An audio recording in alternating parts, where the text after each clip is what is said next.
Hello, everyone. Elijah here again for another Edge of Your Seat installment of How I Study Chinese Pod. And today's topic it's an important one, is how I move up a level.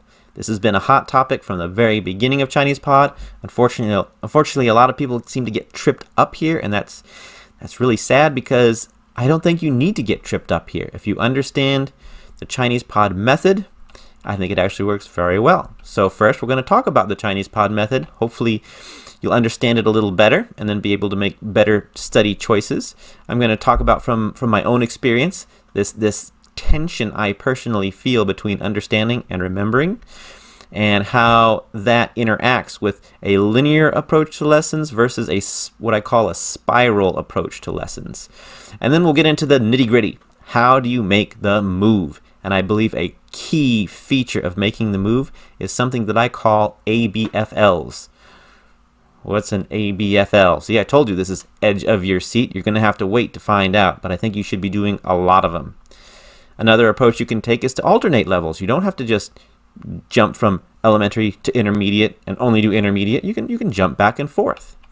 Another approach you can take is, if you want to make a sudden breakthrough, you can do what I call an ABFL blitz. Wow, you're just getting further and further to the edge of your seat. I can see you doing that now.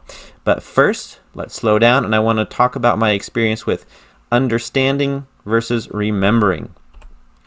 When I took history classes in high school and college, it was very easy for me to remember the material. Why? Because the teacher was speaking English, and I know English pretty well. And so I didn't have to put a lot of effort into remembering. I didn't have to put a lot of effort into understanding things. So since I didn't have to work hard at understanding, I could work hard at remembering. There was lots of brain bandwidth available for remembering. Chinese? Just the opposite. I had to work so hard at understanding anything that there was no room left for remembering anything. It was in one ear and out the other. So the first time I get taught something, maybe even if I am able to finally grasp the concept, within 60 seconds it's gone. Just totally gone. I call this the "what universe are you from" stage. It just seems like Chinese is a language that fell through a wormhole from another dimension. It just took everything I had to try to make sense of it. But you know what? If I encounter that same concept somewhere else, maybe another teacher, another class, it's a little bit familiar. I don't really remember it totally, but it's a little bit familiar. And I call this the "what planet are you from" stage. Okay, we're from the same universe. I get that now, but you're still from another planet with your Chinese talk. But the third time, a little bit better. I call this the "maybe you are from Earth" stage. Okay, we are from the same planet, but boy, these languages sure are different. But I'm spending less effort on understanding, and I'm able to transfer more effort to remembering. And each time I get taught the same thing, it would get a little bit better and a little bit better until I could finally remember it. Now let's talk about the conventional approach to doing lessons. It's lesson 1, lesson 2, lesson 3. You've got this concept or this word you need to present. You present it once and you move on, because these lessons build on each other one by one by one.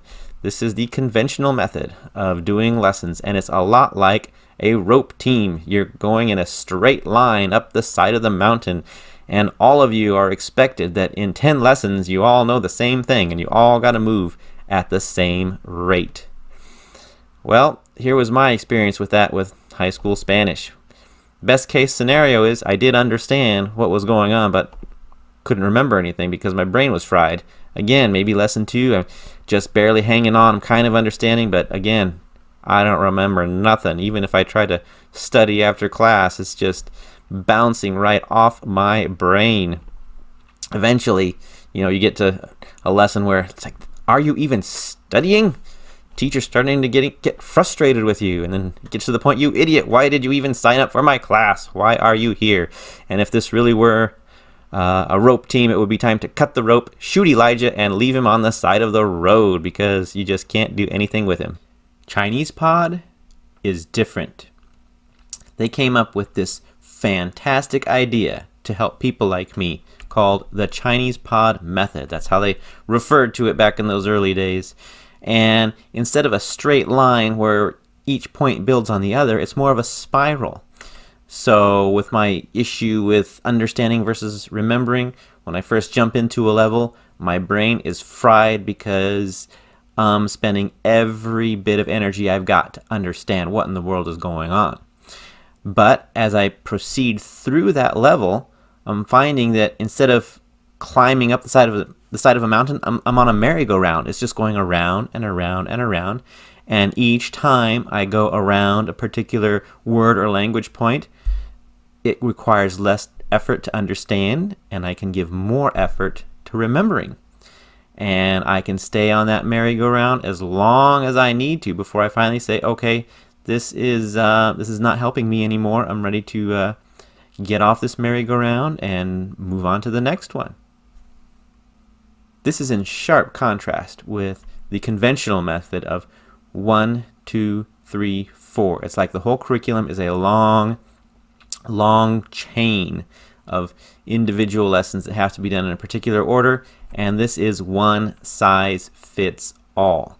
I can tell you from my own experience, one size does not fit all. In fact, in my particular Chinese class, there was me, a 29-year-old who had never successfully studied a foreign language before, and then there was a 16-year-old girl who was native speaking level in both Korean and English, and now she's doing Chinese too.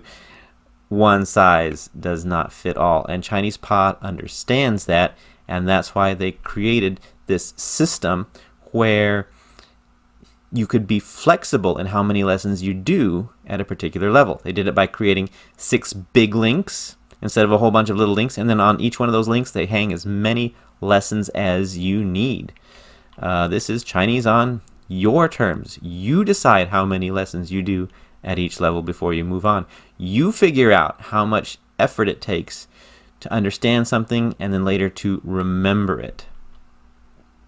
Now, why is this important?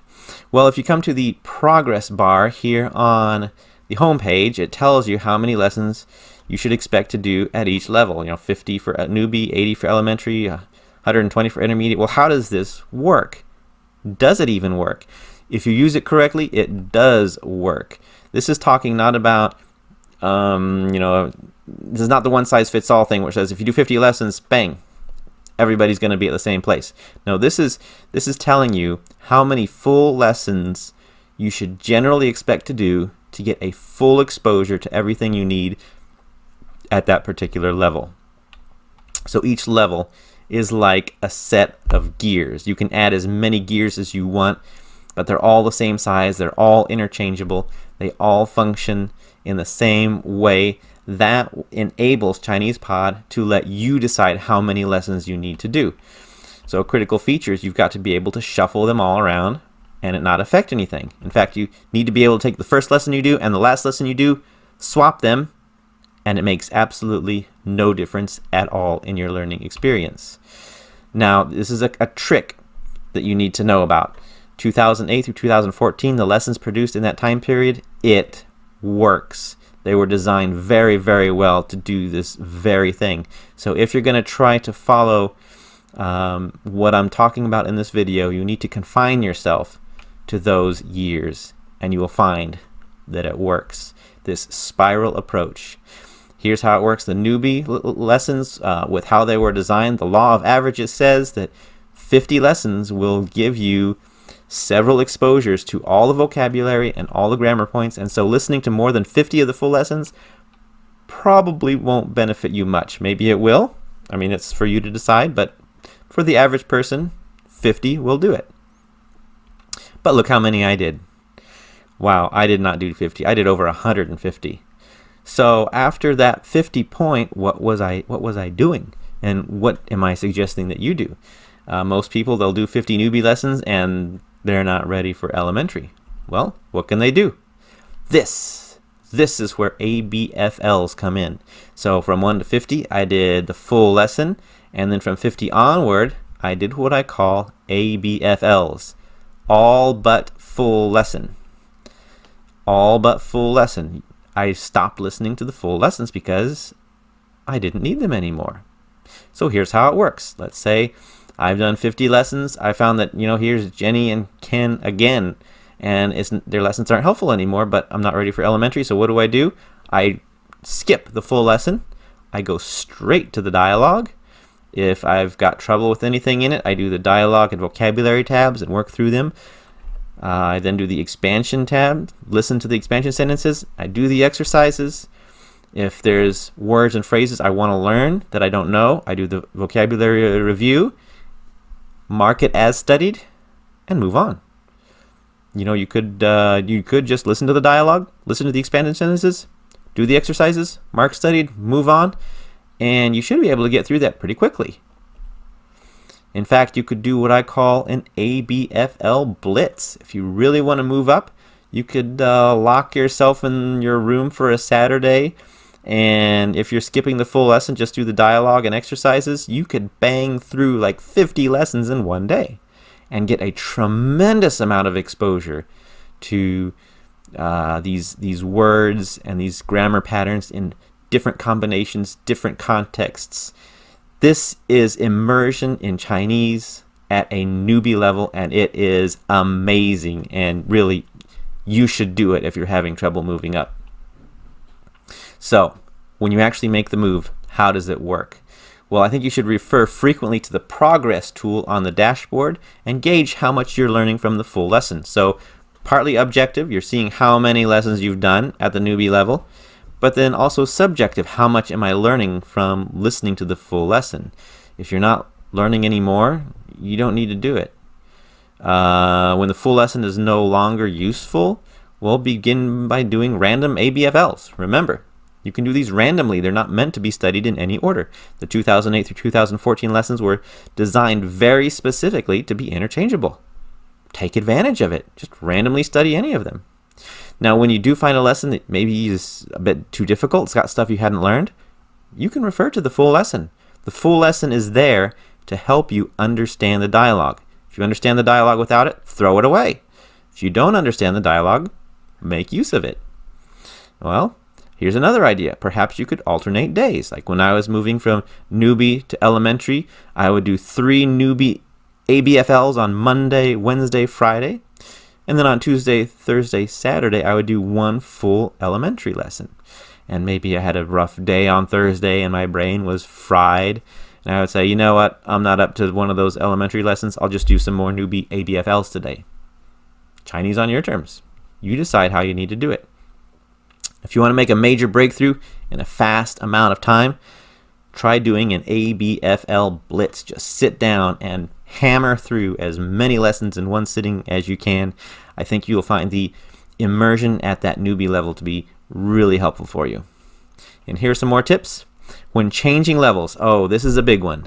When changing levels, you need to reset your expectations. Actually, I think this is the biggest problem people have. Maybe you're studying elementary lessons, and what I did was I memorized the dialogue. Every time I studied an elementary lesson, I memorized the dialogue. Well, guess what?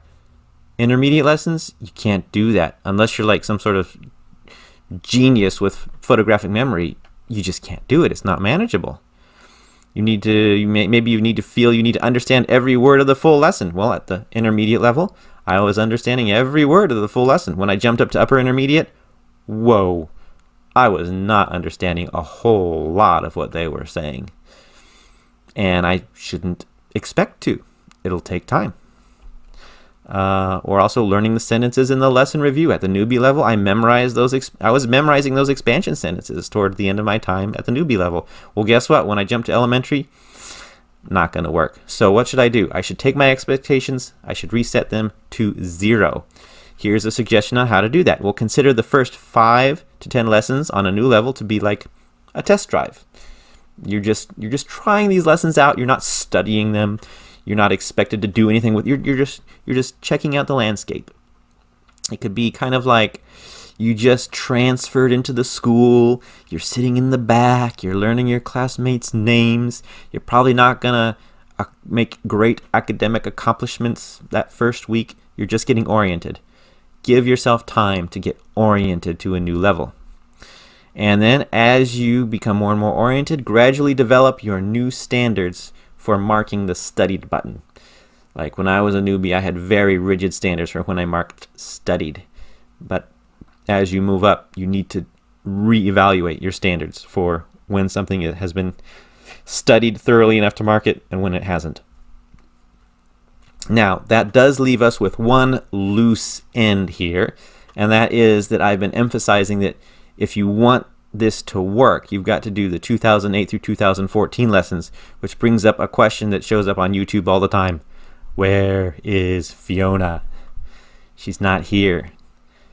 And what do we need to do about that? Well, here's my suggestion. I think the lessons Fiona did do have value. They're not interchangeable with the earlier lessons, and therefore that kind of breaks the ChinesePod method, but I think you can still make use of Fiona's lessons. But if you want your progress chart on your dashboard to be accurate, I suggest that you don't click marked studied when you do one of those lessons. You should maybe be like a casual viewer of her lessons. Maybe you think of her and Constance as your friendly after-school tutors or whatever. That you take the 2008 through 2014 lessons as like your core curriculum. This is how you're measuring your progress, and then you've got Fiona on the side just to casually watch her videos to pick up grammar tips. So that's how I move up a level on ChinesePod. I hope that was helpful for you, and I will be back with more videos later.